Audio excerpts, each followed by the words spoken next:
IDTechX forecasts the diabetes management market to be worth over $44 billion by the year 2035.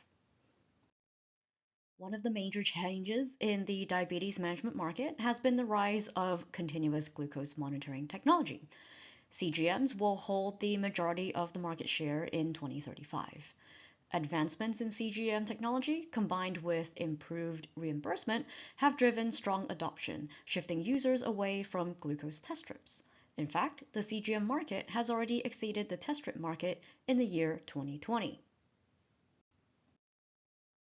CGMs offer several benefits to users over test strip technology. CGMs are wearable patches applied for days to weeks at a time and replaces the need for painful fingerstick tests multiple times a day. The continuous nature provides a fuller picture of the user's blood glucose throughout the day and includes information on which way glucose levels are trending. Overall, the technology can help users improve their time in their target range.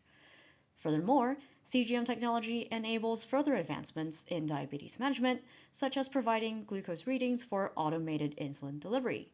Please check out our IDTechX report on diabetes management technologies to find out more.